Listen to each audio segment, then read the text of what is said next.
नमस्कार, सुप्रभात प्यारे बच्चों। बहुत बहुत स्वागत है आप सभी का ललितेश हिंदी कक्षा में। डियर स्टूडेंट्स, आज हम कर रहे हैं आपकी वितान पुस्तक भाग 1। इस पाठ का तीसरा चैप्टर है, आपका तीसरा पाठ है आलो आंधारी। आलो आंधारी का अर्थ होता है प्रकाश की ओर।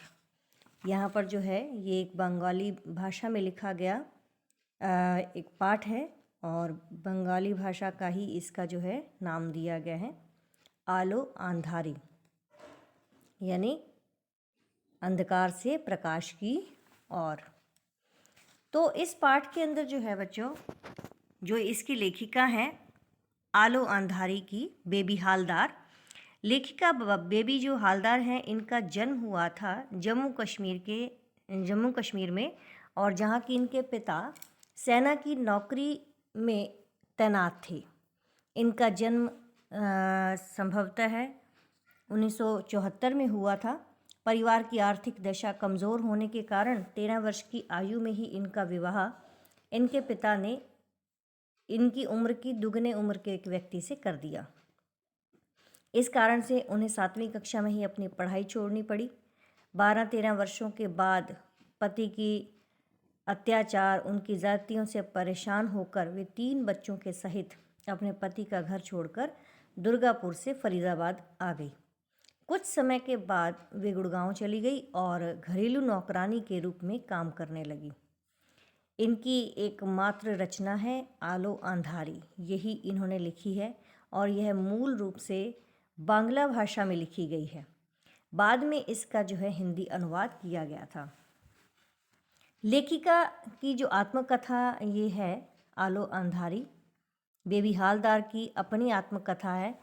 और यह जो आत्मकथा है ये उन करोड़ों झुग्गियों की कहानी है, करोड़ों झुग्गी झोपड़ियों में रहने वाली औरतों की कहानी है, जिसमें झांकना भी एक भद्रता के तकाजे से बाहर है। यह साहित्य के उन पहलुओं के लिए चुनौती है जो साहित्य को सांचे में देखने के आदी होते हैं, जिनको लगता है कि साहित्य जो है वो समाज का दर्पण होता है, जो समाज के कोने और अंतरे में पनपते साहित्य को हाशिए पर रखते हैं और भाषा और साहित्य को एक खास वर्ग की जागीर समझते हैं। उनको लगता है कि वो लोग जो विद्वान हैं केवल वही ही साहित्य को रच सकते हैं, केवल वही भाषा का अच्छा प्रयोग कर सकते हैं। ये एक ऐसी आपबीती है जो कि मूलतः बांग्ला भाषा में लिखी गई, लेकिन पहली इनकी ऐसी रचना है जो कि छपकर बाज़ार में आने से पहले ही अनुवादित रूप में हिंदी में आई।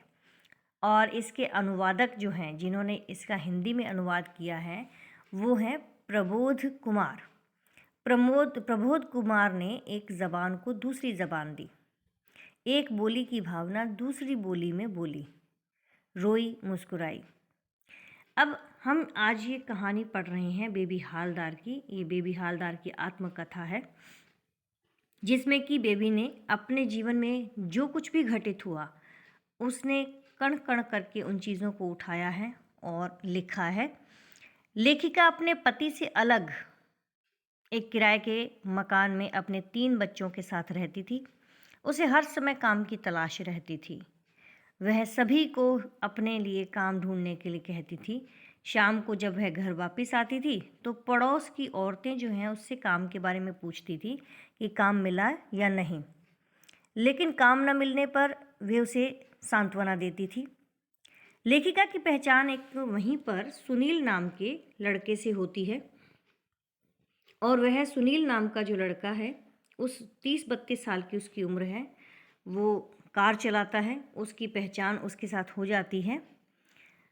तो वह जो युवक है, उसने एक दिन उससे काम दिलवाने का वादा किया। एक दिन उसने किसी मकान मालिक से लेखिका को मिलवाया। मकान मालिक ने 800 रुपये महीने पर उसे रख लिया और घर की सफाई और खाना बनाने का काम दिया। उसने पहले काम कर रही महिला को वहाँ से हटा दिया। उस महिला ने लेखिका से बहुत भला बुरा कहा, क्योंकि वो भी एक बंगाली औरत थी। लेखिका उस घर में रोज़ सवेरे आती तथा दोपहर तक सारा काम ख़त्म करके चली जाती। घर जाकर वह अपने बच्चों को नहलाती खिलाती उसे अपने बच्चों के भविष्य की चिंता भी थी। जिस मकान में वह रहती थी उसका किराया बहुत अधिक था और उसने जो है कम सुविधाओं वाला नया मकान ले लिया था। यहाँ के जो लोग थे वो उसके अकेले रहने पर तरह तरह की बातें बनाते थे। घर का खर्च चलाने के लिए वह और काम करना चाहती थी, क्योंकि उसे ऐसा महसूस होता था कि यदि मकान का किराया ज़्यादा होगा तो उसके पास इतने पैसे नहीं हैं कि वो मकान का किराया भी दे सके, घर का गुजारा भी चला सके, बच्चों को भी पढ़ा सके। तो इसलिए घर का खर्च चलाने के लिए वह और काम करना चाहती थी। वह मकान मालिक से काम की नई जगह ढूंढने को कहती है। उसे बच्चों की पढ़ाई, घर के किराए और लोगों की बातों की भी चिंता थी। मालिक बहुत सज्जन थे। एक दिन उन्होंने लेखिका से पूछा कि वह घर जाकर क्या क्या करती हैं। लेखिका की बात सुनकर उन्हें आश्चर्य हुआ। उन्होंने स्वयं को तातुश कहकर पुकारने को कहा। उन्होंने कहा कि तुम मुझे जो है तातुश कहकर पुकारा करो। अब यहाँ पर जो है ये तातुश जो शब्द है ये बंगाली भाषा में पिता को कहा जाता है। तो उन्होंने कहा, जो कि पिता के समान होते हैं, उनको कहा कि मुझे जो है तुम तातुश कहकर पुकारा करो, मालिक कहकर नहीं पुकारो। वे उसे बेबी कहते थे और अपनी बेटी की तरह ही मानते थे। उनका सारा परिवार लेखिका का ख्याल रखता था। वह पुस्तकों की अलमारियों को साफ करते समय पुस्तकों को बड़ी उत्सुकता से देखने लगती है और ये देखकर तातुश उसे एक दिन किताब पढ़ने के लिए देते हैं। उन्होंने लेखिका से, बेबी से, हालदार से किताब पढ़ने के लिए दी। तातुश ने उसमें लेखकों के बारे में उससे पूछा कि क्या तुम्हें मालूम है कि इसमें क्या लिखा हुआ है, और या फिर जो बांग्ला भाषा के लेखक हैं उनके नाम क्या हैं। तो तातुश ने उससे लेखकों के नाम के बारे में पूछा तो उसने कई बांग्ला लेखकों के नाम बता दिए। एक दिन तातुश ने उसे कॉपी व पेन दिया और कहा कि समय निकालकर वह ज़रूर लिखे। काम की अधिकता के कारण लिखना बहुत मुश्किल था, परंतु तातुश के प्रोत्साहन से वह रोज़ एक पृष्ठ लिखने लगी। पृष्ठ का अर्थ होता है पन्ना, यानी कि रोज़ का एक पेज लिखने लगी। यह शौक़ आदत में बदल गया धीरे धीरे, और उसका अकेले रहना समाज में कुछ लोगों से सहन नहीं हो रहा था। ख़ास तौर पर वो लोग जो कि ज़्यादातर जो है उनको दिखाते हैं कि भी हाँ, हमारे अलावा उनकी जो है कोई कदर नहीं कर सकता या उन्हें कोई जगह नहीं दे सकता। इसलिए तो उसने जो है वहाँ के जो लोग थे उससे छेड़खानी करते थे, उसे तरह तरह की बातें कहते थे। तो उसका अकेले रहना जो है समाज के लोग जो हैं वो सहन नहीं कर पा रहे थे और वो समाज से लड़ रही थी। जिस स्थान पर वह रह रही थी उस स्थान पर इस तरह की बेमतलब की परेशानियां तो थी ही, साथ में बाथरूम ना होने की भी विशेष दिक्कत थी। मकान मालिक के लड़के के दुर्व्यवहार की वजह से वह नया घर तलाशने की सोचने लगी। एक दिन लेखिका काम से घर लौटी तो देखा मकान टूटा हुआ है।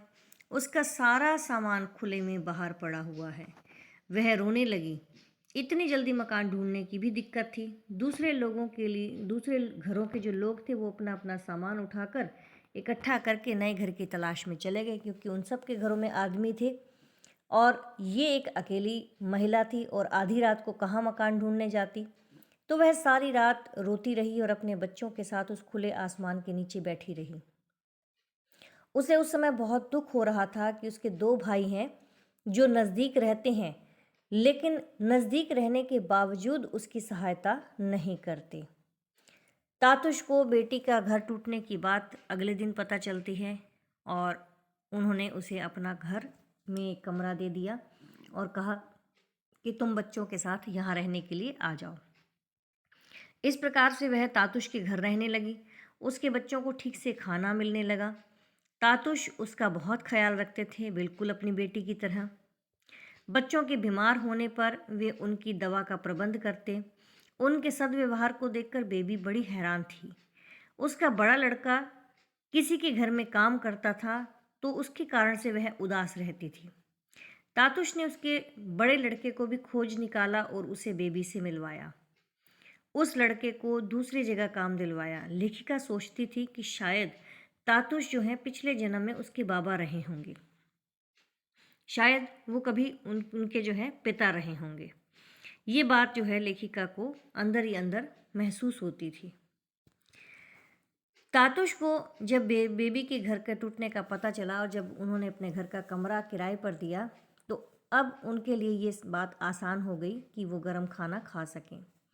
उनके इस सद्व्यवहार को देखकर लेखिका बड़ी हैरान होती थी। कभी कभी तातुश उसे लिखने के लिए निरंतर प्रोत्साहित करते थे, पढ़ने के लिए प्रोत्साहित करते थे।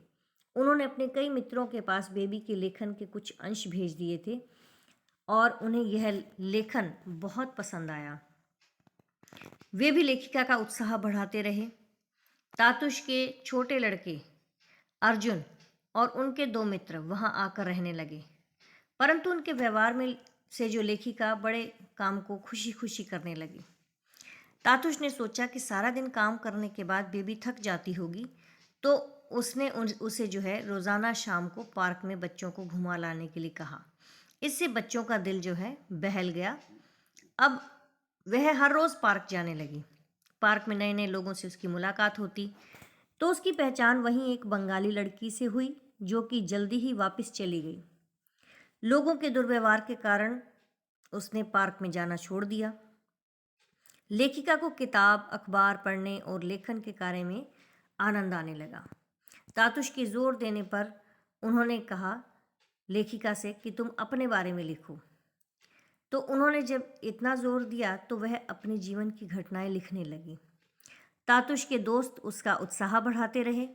एक मित्र ने उसे आशा पूर्णा देवी का उदाहरण दिया, जो कि बंगाली में वहाँ की सुप्रसिद्ध लेखिका थी।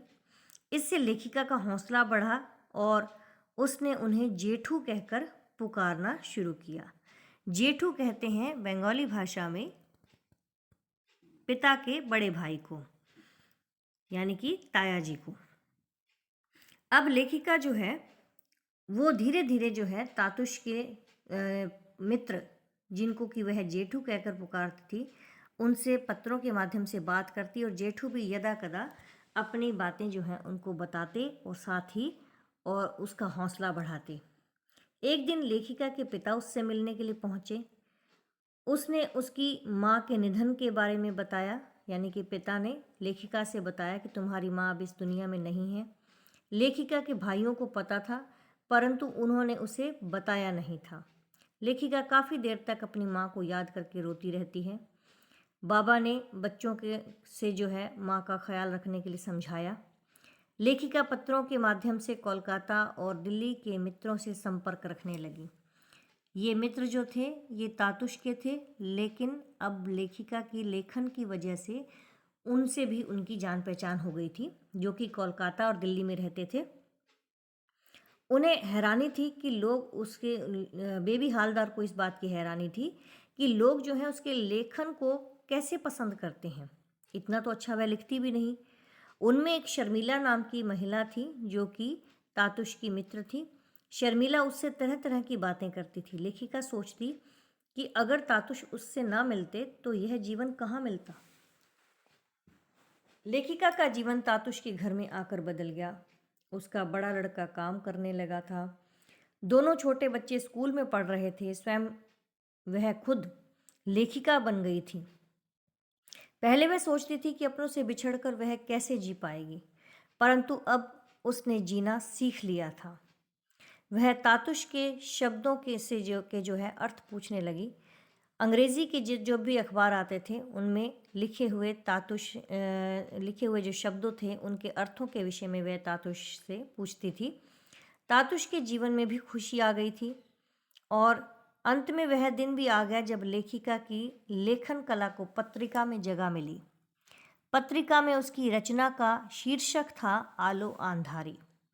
बेबी हालदार लेखिका बहुत प्रसन्न थी अपनी पुस्तक को देखकर, अपनी लिखी हुई पुस्तक को देखकर। तातुश के प्रति उसका मन कृतज्ञता से भर आया।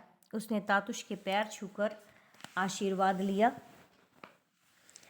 तो यहाँ पर जो आलो आंधारी है, आंधारी का मतलब होता है अंधेरा, आलो का मतलब होता है उजाला। तो यहाँ पर अंधेरे से उजाले की, और इसका जो है शीर्षक था लेखिका तातुश ने जब देखा और कहा कि बेबी ये तुम्हारा पैकेट है, और ये पैकेट जब उसने खोला तो उसमें जब उसे पत्रिका दिखाई दी, उसने पत्रिका के पन्ने पलटे तो वह भागती हुई जो है तातुश के पास गई, उसे प्रणाम करके कहा कि ये सब आपके कारण हुआ है, और उन्होंने उसके सिर पर हाथ रखकर उसे आशीर्वाद दिया। तो ये जो आलो अंधारी पाठ था, ये कहीं ना कहीं कई स्थानों पर इस और संकेत करता है कि समाज में पुरुष के बिना स्त्री का कोई अस्तित्व नहीं है। पाठ के प्रारंभ में जो है बेबी को अपने बच्चों के साथ अकेले देखकर जो आसपास के लोग उससे पूछते हैं कि तुम अकेली रहती हो, क्यों रहती हो, तुम्हारा स्वामी कहाँ रहता है, अकेली कैसे रह सकोगी, इन सब के उत्तर देने के स्थान पर वह बच्चों के साथ अपना काम करने में ही अपने आप को बिजी रखती है, व्यस्त रखती है। इसी कारण से जब बेबी काम पर आती जाती है तो आसपास के लोग बातें करते हैं, एक दूसरे को बताते हैं कि इसका पति यहाँ नहीं रहता, लेकिन बेबी कभी भी किसी की परवाह नहीं करती। और ये कहा जाए कि इसके जीवन का ये एक स्वर्ण अवसर था कि उसे तातुश जैसे एक पुरुष मिले, मालिक के रूप में मिले, लेकिन वो मालिक ना बनकर वो बेबी हालदार के पिता के रूप में बनकर सामने आए, जिसे देखकर बेबी हालदार जो है वो बहुत प्रसन्न होती है। उसका जीवन जो है वहीं आकर संवर गया, क्योंकि तातुश ने हमेशा और हमेशा उन्हें जो है बढ़ावा दिया। बच्चों, ये जो पाठ है बहुत लंबा पाठ है, अगर आप इसे अपनी पुस्तक में पढ़ना चाहें तो पढ़ सकते हैं, नहीं तो ये कहानी को मैंने बहुत ही संक्षिप्त में आपको बताया है, बहुत ही संक्षिप्त में। जितना आप समझ पाए हैं उतना अच्छा है, वही इम्पॉर्टेंट है जितनी मैंने आपको बातें बताई हैं। इसके अलावा भी अगर आपको इसके अतिरिक्त कहीं कुछ और समझना है तो एक बार आप इस पाठ को पढ़िएगा ज़रूर। बहुत ही रोचक कहानी है, लेखिका के द्वारा लिखी गई उसकी अपनी कहानी है। 2 दिन करके या 3 दिन करके आप इस पाठ को पूरा पढ़ने का प्रयास करेंगे, और ये पाठ जो है बहुत आगे तक जो चला गया, मैंने बहुत ही ब्रीफ में इसे, संक्षिप्त रूप में इसे जो है आप लोगों तक पहुंचाया है। आशा करती हूँ कि आपको ये पाठ समझ में ज़रूर आया होगा। तो आप सभी बच्चे जो हैं इस पाठ को पढ़ें और एक बार समझें। मिलेंगे हम अगले वीडियो में इस पाठ के प्रश्न उत्तर के साथ। तब तक के लिए आपका बहुत बहुत धन्यवाद। ये पाठ की जो है अंतिम, जहाँ पर उसकी डायरी समाप्त होती है, यहाँ समाप्त होता है, और इसके पश्चात इसके अभ्यास के प्रश्न उत्तर शुरू होते हैं। तो बच्चों, ये पाठ को पढ़ने के पश्चात आप सभी जो हैं समझ जाएंगे। इस पाठ के जो है प्रश्न उत्तर हैं उसकी वीडियो भी मैं आपके पास यहाँ पर भेजूँगी, यूट्यूब पे डालूँगी। तो आप सभी बच्चे जो हैं जल्द से जल्द, जिन्होंने भी अब तक इसे सब्सक्राइब नहीं किया है इस चैनल को, और लाइक नहीं किया है, शेयर नहीं किया है, कृपया करके इसे शेयर करें, लाइक करें। मिलेंगे अगली वीडियो में, तब तक के लिए धन्यवाद।